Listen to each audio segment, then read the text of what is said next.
All right, good morning. Welcome to Class 2 of the Walkersville Christian Family Schools Research Elective, Academic Clinics. Today's class is going to cover note-taking.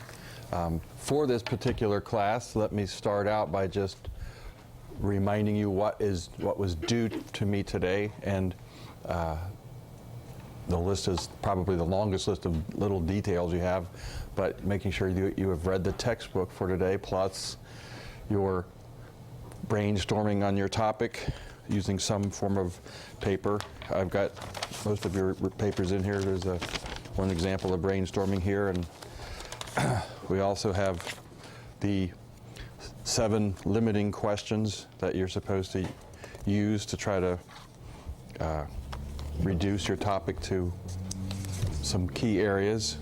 And also then from that, you were supposed to come up with at least 7 bibliography cards. Now, I did get a couple questions about bibliography cards I'd like to address.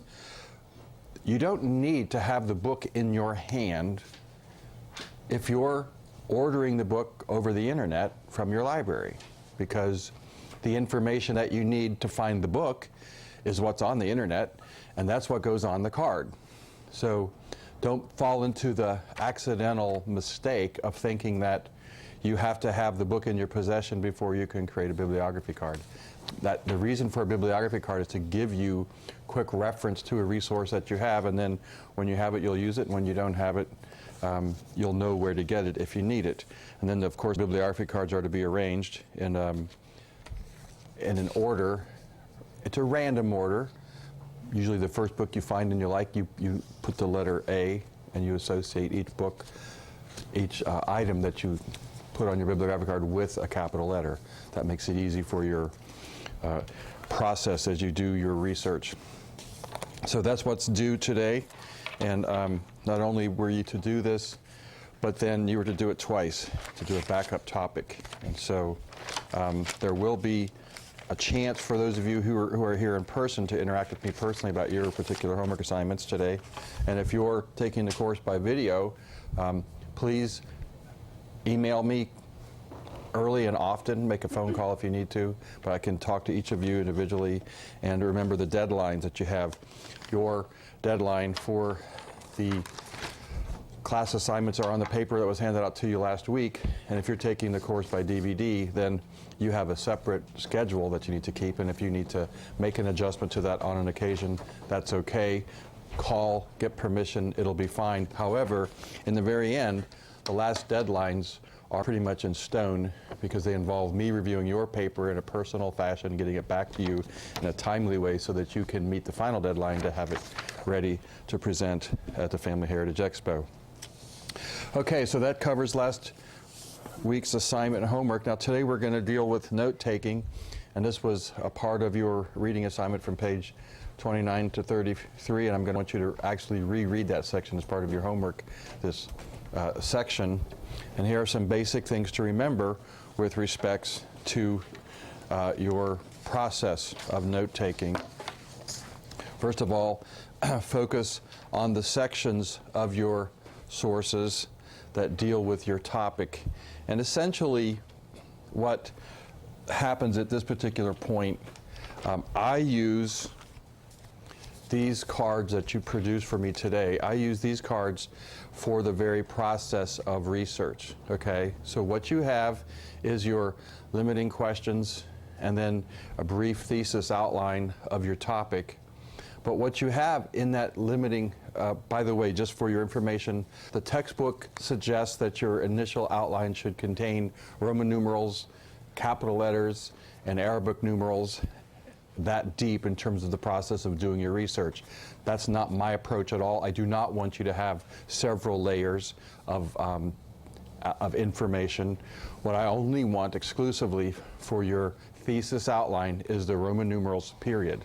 And if your cards today go beyond that, I'll want you to correct that as a part of your getting ready to do the research.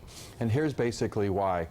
I use your initial assignment that you accomplished last week simply as a frame of reference. And what happens is the human mind associates quickly things that are related. And when we have a key point of reference to those related things, it's easy to categorize those things. And so as we go through here, we're going to utilize these cards that we've already prepared as a mechanism for causing our research to be clear and focused and understanding. And when you look at the first point here, focus on the sections of your sources that deal with your topic. You can't have that focus unless you have taken those limiting questions and then reduced it to a meaningful thesis outline just of the Roman numeral points, because that gives you your focus areas. Part of my concern is this: if you try to develop your paper too detailed before you do your research, then you're going to be fighting yourself, because the purpose of research is for you to do research.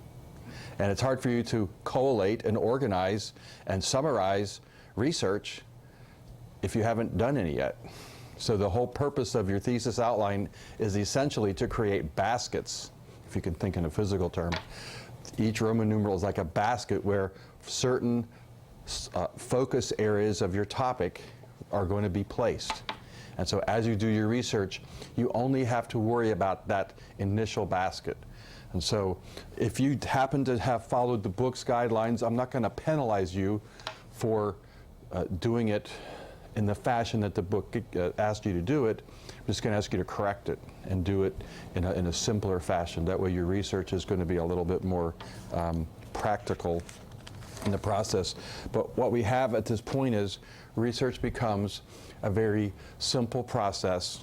Once you have the structure set up, it's a simple process of being relaxed, having the thesis outline as a jog to your memory of the different ideas, the different focal points of your study.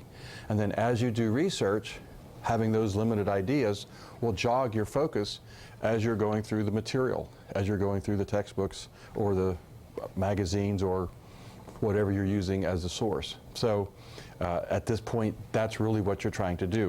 Now, you're going to need to be guarding yourself against over-reading, because in an initial stage of research, you're trying to focus in on exactly what is it that you're interested in finding, and you're limiting questions which have been turned into a thesis statement, or excuse me, a thesis outline. Those limiting questions are going to deal predominantly with the different areas that you're going to collect information on. So when you start going through a table of contents or going through particular sections of a research area, you're going to quickly recognize if this pertains to your topic or not. You're going to quickly recognize it. Now, if it happens to be you recognize, oh, this really pertains to my topic, but I had no idea that this was going to be one of those kinds of things, then at that point you stop, you make an additional thesis point so that you can collect that kind of information, okay?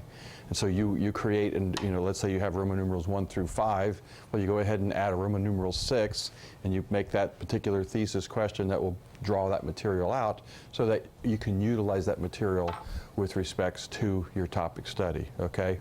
So of all the things that I'm going to be suggesting today, the most important point is for you to be able to look at that research material when you have that source material in your hand and know, what do I want out of this material and why?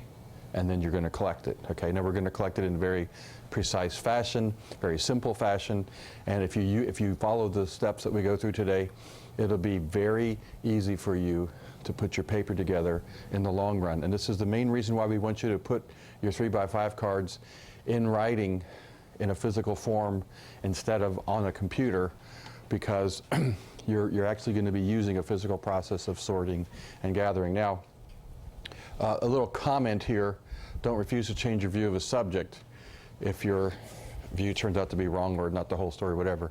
Basically, this is just a little hint in the area of what is research, okay? Your thesis question right now is a question. It's not a thesis statement. A thesis statement comes at the end of your research when you've got all the information you need and you turn around that research into a meaningful presentation of what you found out.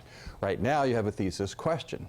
So your question might be totally off the target.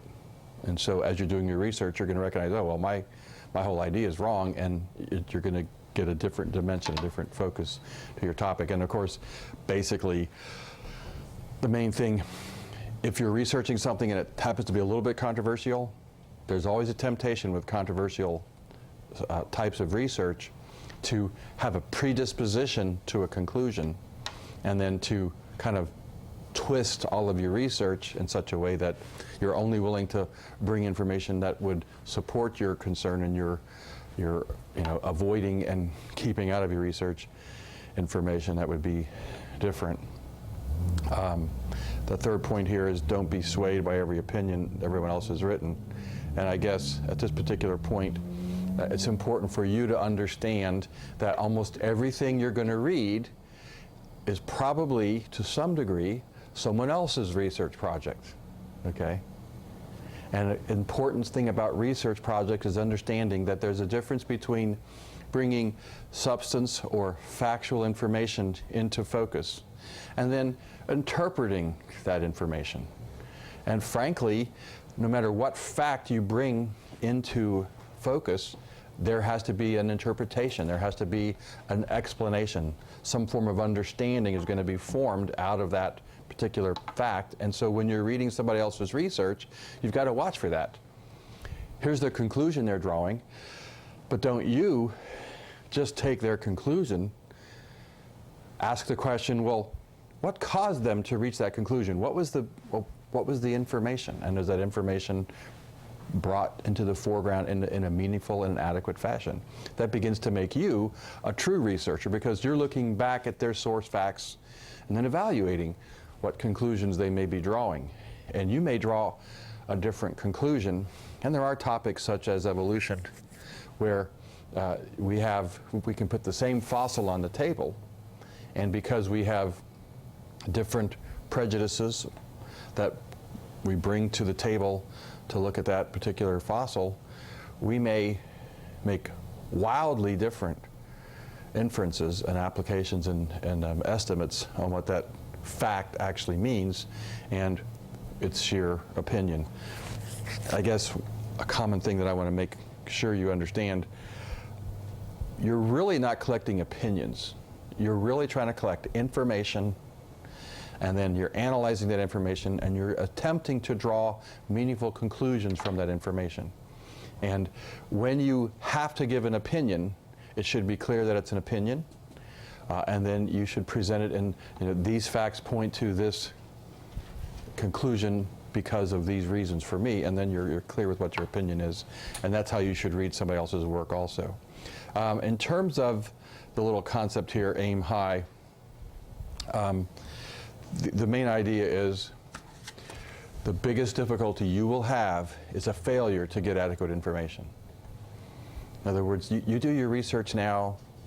The research part can be really enjoyable. It can be something that's substantially easy to do because you're going through material at a leisurely kind of fashion, and you're just examining, evaluating, and collecting that information. But it's important to recognize that if you are just trying to do the minimums, you might end up really with a small paper, and trying to stretch a 12-page paper into a 15-page paper is a lot more difficult than compressing information to meet 15 pages. And by the way, this is not a science kind of research project, so you're permitted to have more than 15 pages. You're not going to be penalized. If this was a science research type project, you would be required to have a maximum of 6 pages, and you would be penalized for anything beyond that. Well, let's go on to the next particular point. And this is just a quote taken out of a book. And this is out of your little research book that we have. While you're doing your research, constantly be on guard for what you're reading. Beware of presuppositions, which are the underlying belief systems of your sources. And then as you go on down further, this is actually a quote out of your book. Don't be misled by taking studies or findings that are based upon research, which is geared to support an argument, but not necessarily adequate or proper research. And misleading interpretations also are important. And so, back to page 31 of your little book on research, this just gives you a little bit of substantive warning and process how you read your material, your source material, while you're doing your research. Well, let's go on a little bit and talk about the forms of the notes that you're going to take. Essentially, research is a process of you reading source material and taking notes on it. And so we're going to just basically go over the note-taking process today and how do you put it to practice in your everyday use. This is supposed to be a picture of a 3x5 card, and this is different from your book's use of a 3x5 card, and you must use my method or you will meet my madness. Or at least you'll get a bad grade. When you begin with a particular book that you're reading, you're going to put in the upper left-hand corner two things. Now, all you have to do is put the Roman numeral. Okay, you've already produced a thesis outline. By the end of today, I will have gone over your thesis outline with you and told you, how to improve it if it needs improving. But once you have an approved thesis outline, then each Roman numeral point is all you need to know. Roman numeral 1 is one particular thesis question that you're asking, and you write, as you're beginning to read a particular document, you say, oh, this relates to point 1, Roman numeral 1 of my topic. So you write in the left-hand corner, Roman numeral 1. You don't need to write a lot of words, just use the code, save time. The focus of these cards is for you to take notes, not to have a whole bunch of other labor, unnecessary labor. Now, below the Roman numeral that you write, there's a suggestion here that for your sake and for mine, you tell me whether it's a note, a quote, or a summary, okay? And here's, in the prior little section here, there are summarizing notes, there are paraphrase notes, and there's quotes. And so you're just going to use the term note, paraphrase, or quote in order to help you remember what it was and also to help me know what it was supposed to be. So you put your note in the left-hand corner, you put your Roman numeral and you identify whether it's a note, quote, or paraphrase. And on the right-hand upper corner, you're going to write the capital letter of your bibliography card. Again, the assignment that you were to have completed by this morning included a thesis outline. That's where you get your Roman numerals from. And then you have at least 7 bibliography cards.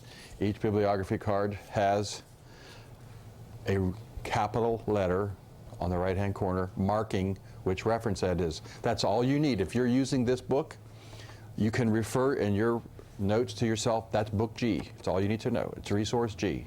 And that saves you writing anything else down on that card, which actually saves quite a bit of labor. You do not need to waste time laboring through details that are unnecessary. You have your cheat sheet, you have your original documents that you're creating, then you go with it. Now the third thing you're going to do is, this is something, while I'm numbering it 4 because we're going through the 4 corners of the card, it's called the keyword. Keywords may be a couple words, or it may be a really short phrase, but this is very important for you and for me, because this is where you're going to develop the content under a Roman numeral point. Let's say you're going to have 5 or 6 capital letters that cover the content, and let's say and you might even have substantive details underneath each one of those points. That's terrific, but right now, in the process of doing your research, you don't worry about any of the structure of your paper. You have your key outline. This is Roman numeral 1, and this is from resource A. And after you've digested the material, you want to be able to reduce that material to a keyword or really basic phrase. Now, this is an important part of the exercise, because as you begin to force yourself to take concepts and reduce it down, that's how your brain begins to collate information. It begins to create little subcategories. But you relax. You reduce it to a keyword. Now, here's going to be the question. Should you keep using the same keywords? Okay, relax, okay?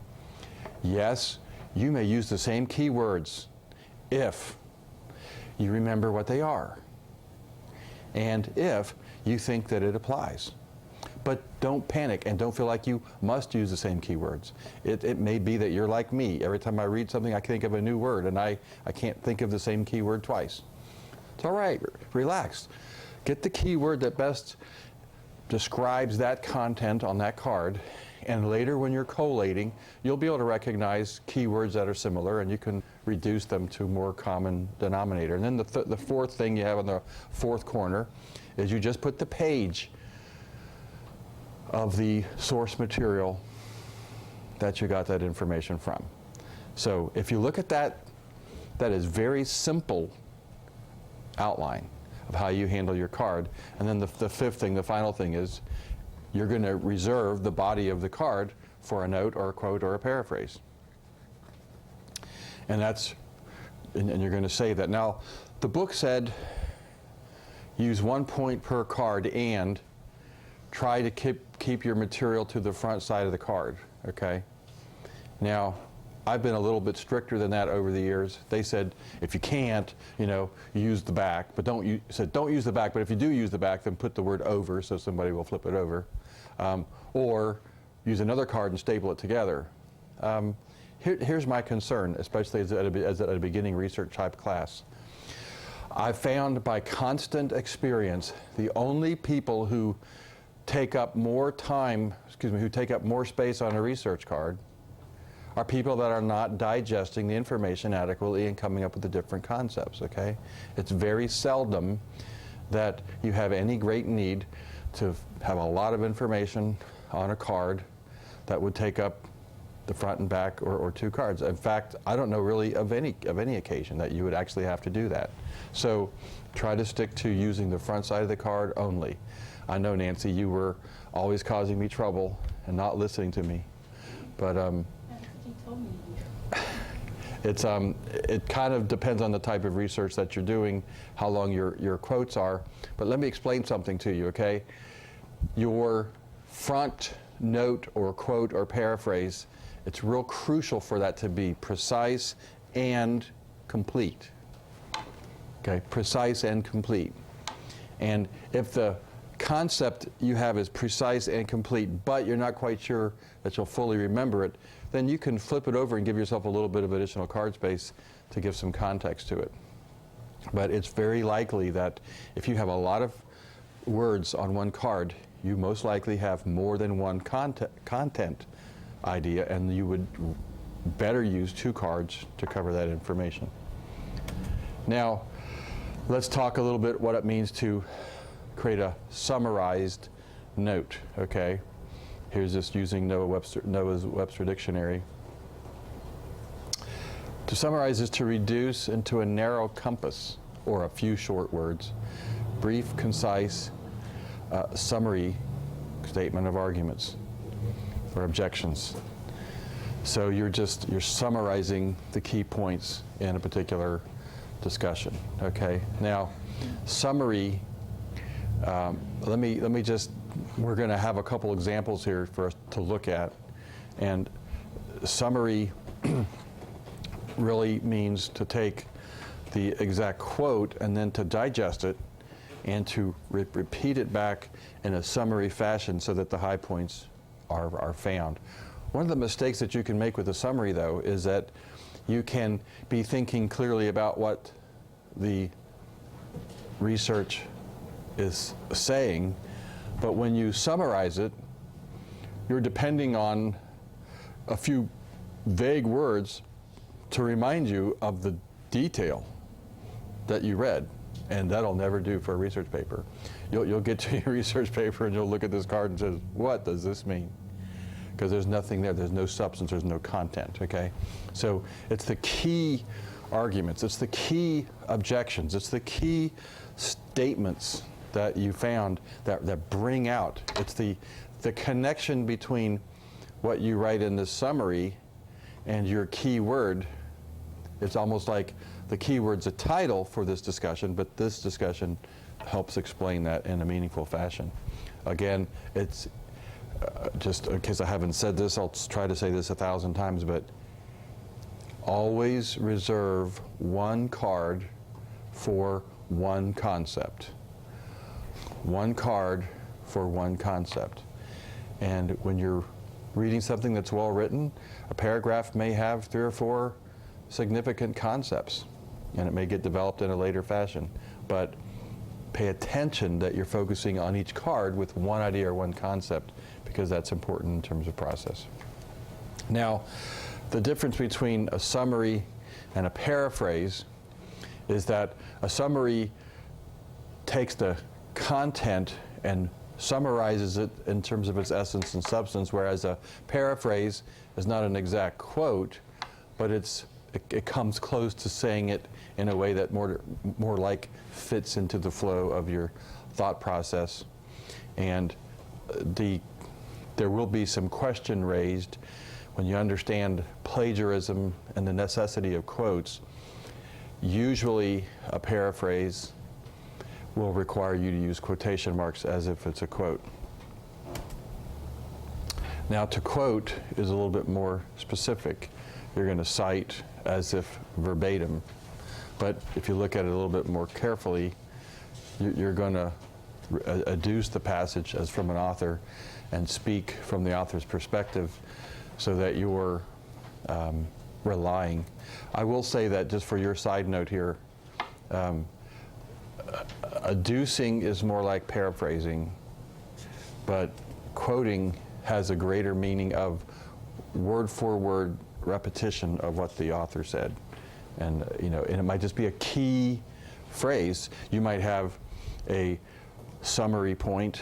In the process of the summary point, you might bring a couple paraphrase words into the discussion, and then there'll be an exact quote of the exact segment of what the author said, and you'll rely on quotation marks for that.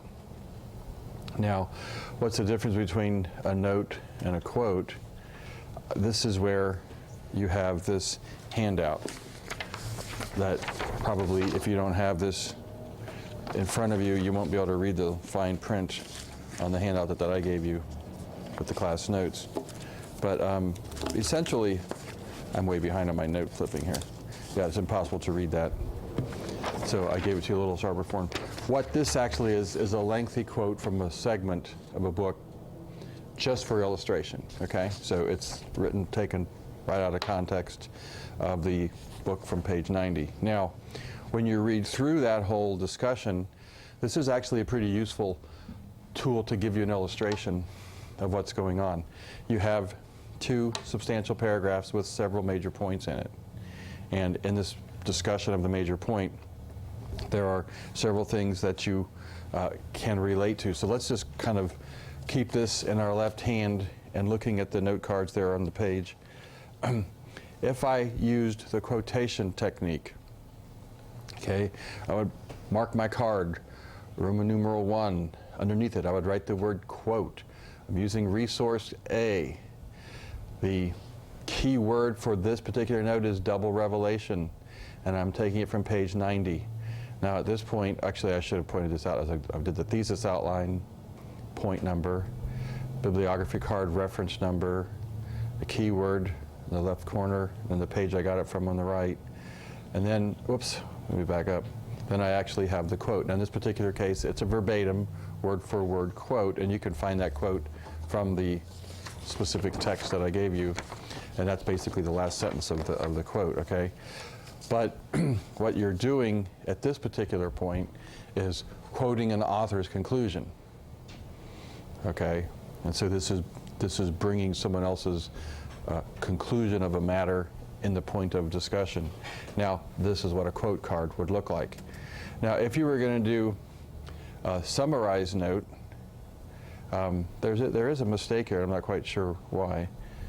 That shouldn't be quote there. That should be note. So please mark your paper so you don't get confused, okay? That card shouldn't say quote. It should say note. Again, you have your thesis outline number, your bibliography number, your keyword, and the page that you came from. But in this particular point, you're summarizing, God reveals his word through the Bible and nature and will not contradict himself. Whereas when you looked at the last card, there's a quote, so that we're looking at the fact that there's natural revelation that doesn't contradict scientific revelation by way of assumption. So we can flip through this.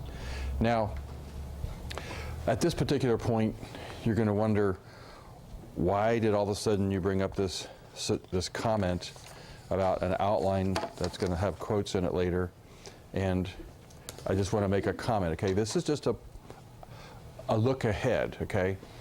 In the future, when I require you to do your detailed outline will encompass every card that you used in terms of research. And then from those cards, every one that you actually use, it gets plugged into your paper in a logical, substantive fashion, okay? So here's an illustration for future reference of what begins to happen in your outline. One of the things that's important to recognize at this point is, if you put too many quotes on your cards, when you go back to do your outline, when you go back to do your paper, you're going to have a whole lot more difficulty making your paper flow smoothly from concept to concept, because literally somebody's quote is taken out of a context, and in that context it's flowing from concept to get the point across. Well, you're creating a different flow as you're going over that material, and so if you just grab a bunch of people's quotes and paste them together, it's going to read real jerky, because you're going to jerk from one context to another where these quotes are taken out of, and it's your responsibility to digest the matter and bring it into focus. So you should have few quotes, maybe 3 or 4 as much as possible. Is that a question? Yes, it is. Thank you. Speak loudly, and I'll repeat it. Okay. For every quote, do we need to have a note card? Like for every quote card, does there need to also be a note card, a summarized note card? No. Thank sure, you. The question was, for every quote, do you also have to have an additional note card? And the answer is no. You are doing your research. You're relaxed. You're sitting down with cards, a pen, and the particular research material. You have your key thesis outline in front of you. You know what the Roman numerals are, and you know which particular resource you're in. You're in book A, for example. And as you're sitting down and you're coming across, oh, that relates to my paper. That's Roman numeral 3. That relates to that topic. So you start filling out your card real quickly, the page, section number. If you're going to do a quote, you simply write quote underneath the card number. I'll go back to there, okay? Now, again, this is mistaken because it says quote here, and that's actually a note, so that's a mistake. But you write it down. Well, this is a quote, or this is a note, so that I know what it is, so that you know what it is. And then you write it out. This is a note. God reveals his word through the Bible and nature and will not contradict himself. Now, that's the essence of that particular note. Now, in the quote section, the same thing was done so as to illustrate a quote. This is the same exact concept. That sentence was made into a note on the next card, but this is in the quote form, okay? Now, here is the key. Here's the most important part of understanding. And I'm going to comment, okay? This is actually some students' cards from a couple years ago, okay? Who actually just took live cards and plugged them in for the illustration purposes. But if I was going to be quickly researching, I would probably, in this kind of a setting, I would tend to use paraphrases frequently, where the flow of the author's logic is critical. Where it's essential, where it's authoritative, I always have a little thumb rule, where you have to be exactly authoritative, and you're quoting an authority, and you're wanting the authority of that individual to carry over in your paper, that's when you use a word-for-word quote, okay? That's really the idea. Now, your textbook suggested, and I agree with it, try to avoid too many quotes, because what you have is, when you have too many quotes, you're pulling the quote out of the context and you're getting removed from it by time and space. If your keyword is not real clear and you start looking back at these quotes, the quote might not make any sense to you. But if you take a paraphrase of that quote, and sometimes you might say, well, the argument about this, and you might give a little bit of a notation and then give a paraphrase. What you want to have on that card is something that fully represents that idea, so when you look at the card later, it means something to you. I mean, there's nothing more frustrating than looking at your cards and having every card be so vague and so meaningless that you have no idea why you made that card or what it really means, and your keyword was not a good keyword, and so you begin to get lost. So it's important to make your choice early. My suggestion is, okay, if this is the quote, all right, and then we flip to the next card here, and we have this as the note, that's actually a very poor quality note, okay? It's a poor quality note because all it does is it drafts the essential understanding of that quote in a very brief fashion, but it doesn't tip you off at all as to where the direction of that flow is. I mean, that kind of a statement is vague enough to mislead me if I'm later on using my research paper and I'm in a hurry and I see that card and I say, oh, well, that makes sense. But it doesn't address the substantial issue that's there. So again, next assignment, you're going to come back with 75 cards. And it's going to be really important for me to have the time to sit down with you, going over your cards specifically to judge whether or not your cards are adequate, whether they mean anything. I mean, I ought to be able to look at your cards and make something out of them. And if I'm looking at your cards and saying, what does this mean? You know, that'll be helpful for you to at least know that I don't have a clue, which doesn't mean a whole lot. There's a lot of times I don't have a clue. But since I'm your teacher, you have to help clue me in. Now, this is an illustration, and for future reference, I don't want you to get too bogged down with it. This just shows you that in the future, you're going to be able to plug quotes in. If you go to outline with notes, the notes are somewhat briefer and potentially more vague. And then you will translate that eventually into some kind of a paragraph. Here's taking a paragraph and turning it into, here's taking quotes and turning it into a paragraph, and then here's a paragraph written by notes. This is an illustration of just looking ahead. And the only reason I plugged this in here was not to get you focused on writing your paper yet, just to make you think that your paper has to be assembled with a conceptual flow that's logical, clear, and makes sense. And so as you're writing your note cards, that's the key. If you keep thinking ahead, well, I've got to be able to put this into some kind of a logical presentation and flow, that makes me get my cards in order. When do I use quotes? The first thing I want to say, which is not on your paper, when in doubt, quote it out. And then try to write a little explanation of why you quoted it, or why this seems important to you. And you might even want to write that on the back side. But because a quote often has more substantive information. But you're going to use quote to show support in an authoritative fashion. And here's an example: 7 days, the 7-day week is established in the Bible based on the account of Genesis.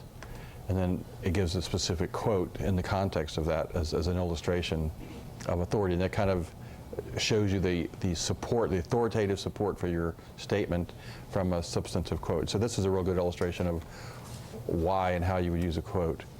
And now, the idea of plagiarism. Plagiarism is not going to be a problem in your note-taking form. Every note card is evidence that you're getting information from somebody else's research. Plagiarism comes when you take that information and put it into your paper and don't properly give credit for it. So here's the thing that you need to recognize. Except for your transition statements, your summary statements, and your any manner of interpretation of your data that you're going to be bringing to your paper is the assembly of the research that you did.